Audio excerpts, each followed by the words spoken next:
Assalamualaikum warahmatullahi wabarakatuh. Perkenalkan, nama saya Cantika Nabila Zahra. Saya dari kelas 12 IPA 1, Sekolah Man 1 Samarinda Plus Keterampilan dan Riset.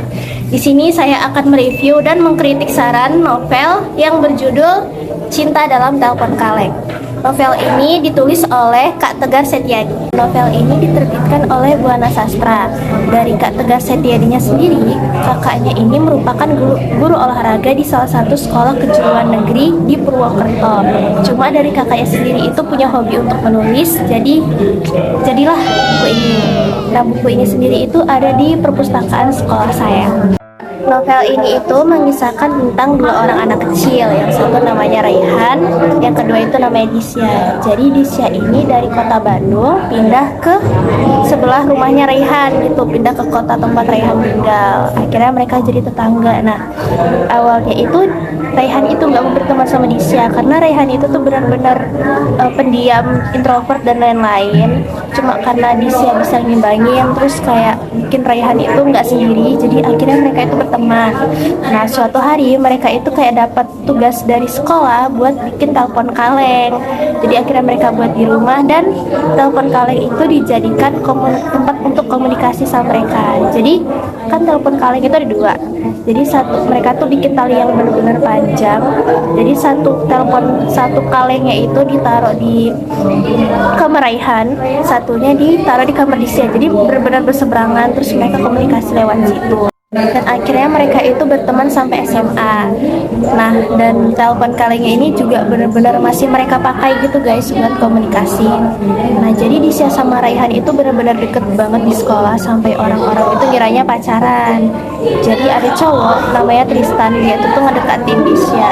Terus tuh kayak bener-bener yang biasanya Disya itu pulang bareng sama Raihan, ngapa-ngapain sama Raihan itu tuh tergantiin sama Tristan. Nah, mulai dari situ Tristan itu tuh si Raihan itu tuh cemburu sama Tristan, kayak kenapa sih waktunya tersingkirkan. Cuma kayak ya udahlah, dia tuh ingat kalau mereka itu tuh cuma sebatas teman doang.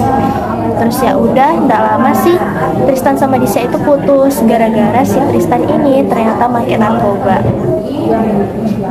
Nah, mulai dari situ, pada saat Disya sama Tristan putus, ada cowok lagi namanya itu Yoga ngedekatin Disya. Nah, di situ juga si Raihan itu tuh ngerasa cemburu, cuma kayak ya udahlah, akhirnya si Raihan itu tuh ngebuka hati untuk cewek yang namanya Poppy. Nah, cewek yang namanya Poppy itu yang jual telepon kaleng. Jadi waktu itu Raihan itu tuh mau ganti telepon kalengnya yang bener-bener udah berkarat. Nah, dia itu di telepon kalengnya di tempat warungnya Poppy. Dari situ mulai deket dia sama Poppy, cuma belum pacaran. Nah, pas tahu si Yoga sama Disya putus, dia tuh kayak Raihan itu tuh sempet kayak nembak si Poppy, terus akhirnya Poppy terima. Nah, mulai dari situ si Disya itu tuh kayak nyadar gitu loh perasaannya ke si Raihan. Memasuki bagian kritiknya, menurut saya novel ini itu endingnya terlalu aneh. Sebenarnya nyambung aja sih, cuman karena si Disyanya ini tiba-tiba nikah sama Kak Sakti, endingnya itu kalau menurut saya agak tiba-tiba banget gitu loh, karena dialognya Kak Sakti sama Disya itu bener-bener sedikit.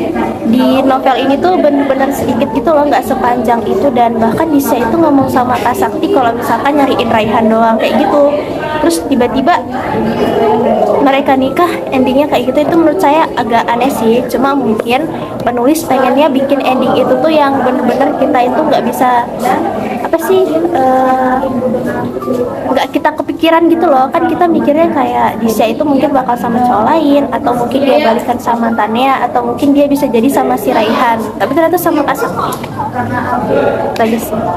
Oke, sekian review dan kritik dari saya. Apabila ada kurang dan lebihnya, mohon maaf. Assalamualaikum warahmatullahi wabarakatuh.